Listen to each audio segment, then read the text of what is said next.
questions for Jordan. How's the jet lag treat? You know, I've done it enough times that I don't really feel it so much anymore. So I'm up and moving, and sometimes if I'm home too long, I end up sleeping. So I actually feel pretty good. So. How'd it feel to be back in the gym today? Yeah, it's great. Obviously, I was in kind of earlier on in the summer a little bit, and then kind of periodically, so I've had a good relationship. So it seems pretty seamless coming back in, and just watching them from afar, it's been really fun, and they're doing a great job. And so just trying to be as best as I can for them, but just great group of girls, and yeah, I'm just excited to be back. What's been your takeaway from the season so far? We're feisty, we're edgy, we compete hard, and I don't know, we come in with a great mindset, and it's been really fun to watch. And obviously just kind of being in it behind the scenes, right? I think most of my life has been on the playing side, so seeing it from the coaching side has been fun to kind of learn that perspective as well. John said yesterday he was going to have a conversation with you for what this is going to look like, how you can help. I mean, how'd that go? And did you get any kind of answers to that? Yeah, I think we're still, searching for a little clarity, and I think it's going to be kind of a adapt and adjust as we go, and just kind of what they feel like the team needs. And I think I still have a lot to learn as well, and so I'm kind of just adding where I can, but also for me, the less is more. So just kind of observing and then kind of adding a few nuggets here and there, but also they've been in a groove, so just kind of going along with the ride and seeing where I can help. Has it been like being able to do the hands-on portion of it after having to watch video and then kind of react later on? Yeah, it's good. I love it. I'm a volleyball person, so I can watch it all the time, and I just love learning, and now seeing it from the player side, like how can I help and kind of speak their language, right? So maybe what worked for me, maybe it doesn't work for everybody. So understanding them better and kind of how I can help the best way for them. How important was it for you this summer to be able to Zoom with them and already create a relationship before you got in the gym? Yeah, it's been really important, and I think some of the best coaches I've had in my career, I think it starts with a great relationship. So I think just knowing that I'm in their back pocket and I'm an asset for them in any capacity is really important for them to know, and that they can call anytime and without judgment, and I'm here to help. So I'm really grateful for that, and some time spent in the gym already, and it's, again, made this transition really seamless.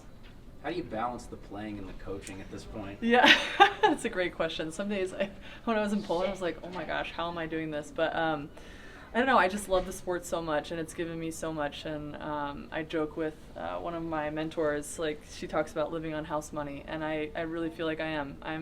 I feel so blessed to be able to still play and then kind of coach at the same time, and I'm just living on house money every day and not taking it for granted, because it could disappear in an instant. What's the mentality you've had as a passer in your career that you're going to try to teach to these players?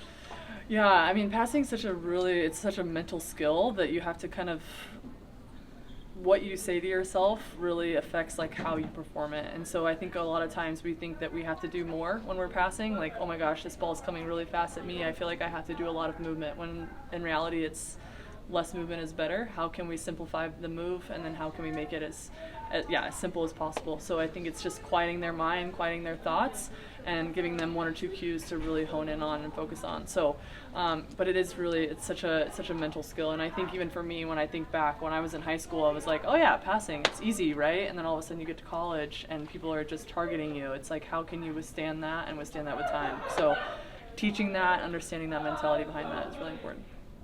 You teach anyone how to do a jump serve yet? Or? Yeah.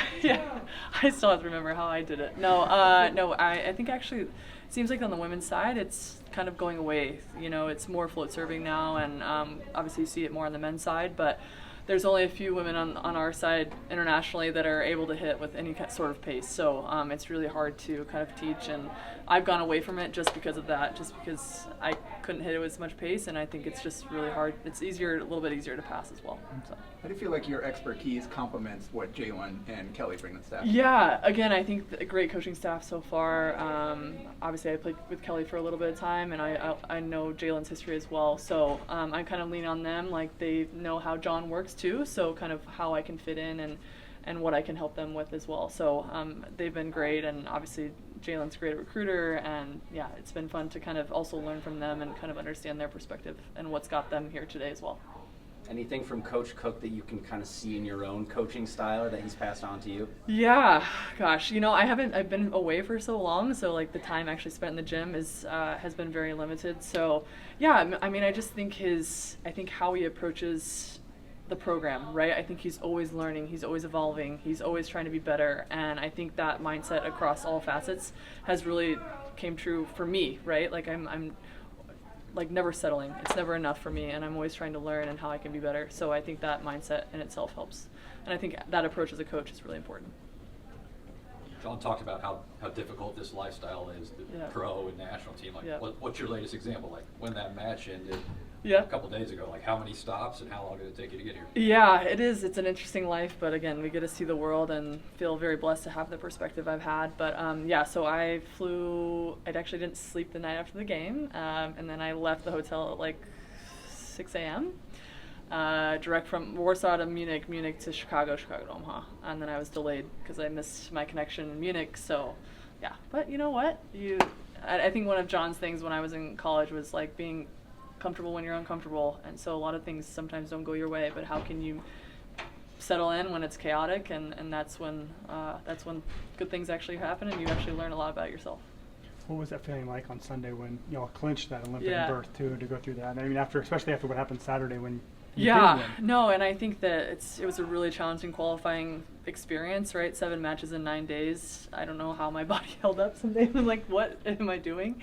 But gosh, yeah, to now have this kind of sense of peace that we've kind of put in the work, and now we just get to build and get ready for Paris next year is really, really huge. So I'm really proud of our team too, because like you said, we kind of got slapped around by Poland, and Poland's a great team in Poland. It's really hard to win, and so I'm really glad of our response coming back, because Germany's no one to sleep on as well. So I thought we did a really good job of coming back stronger. Are you planning to participate at any point this fall, kind of in the gym, or you giving yourself some time off right now? Yes, yeah. So I'm taking probably a week off, and then I'll start some weights, and then I'll probably jump in practice a little bit. I've asked to kind of just get my jumping capacity up a little bit as I'm going to sign somewhere in the spring and see where I can go, and then lead into Paris for next year. How many days were you here this summer for camps?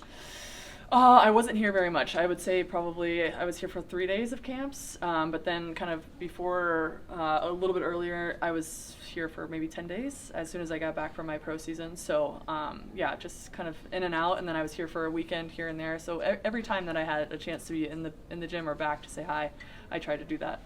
And then again, I think I was FaceTiming, I was texting, I was volumetrics, like I was very much hands-on from afar as much as I could, even all the way from Poland. Yeah, how, with that time change, Yeah. How did you build those relationships when you're on the completely different side of the planet? Yeah, just letting them know that I'm here. I think just, hey, I'm thinking about you. Hey, how's this going? I wasn't able to see a lot of the matches when I was in Poland, but I was able to see the stats, like, hey, this is what I saw. What did you feel? Again, I think just knowing that I'm in their corner is really important. And then obviously I was in California majority of the time, so it's only 2 hours. So being able to watch the game live as much as I could was important, and then being able to follow up after that. What impresses you about this outside hitter group that you've seen so far? Yeah, just physicality. And I also think mindset, ability to see the game at a really high level. Obviously, some of them have USA experience as well, so they've seen other countries and how they play, and which I think is really important. And just, I think, open to learning, being learners of the game, and not having this mentality of I've arrived. So I think it's really important. Are you working with both the opposites, and left and right? Yes, fans? a little bit of both. Okay. Yep. So I think it's very similar in how we approach and things like that. So I would say probably more outsides and working on passing lineups and things like that. So. Final questions? Where are you going to play this winter or spring? I haven't signed anywhere yet. Nope. I still dealing with a lot of things, little outside stuff. So I just kind of want to get that settled, and then I'll decide from there. And then Europe kind of starts moving November-ish. So sometimes teams will change lineups, or they'll want to sign someone half season. So I'm really just trying to keep my options open at this point. So. Okay. Thanks. Awesome. Thank you, Jordan. Thanks.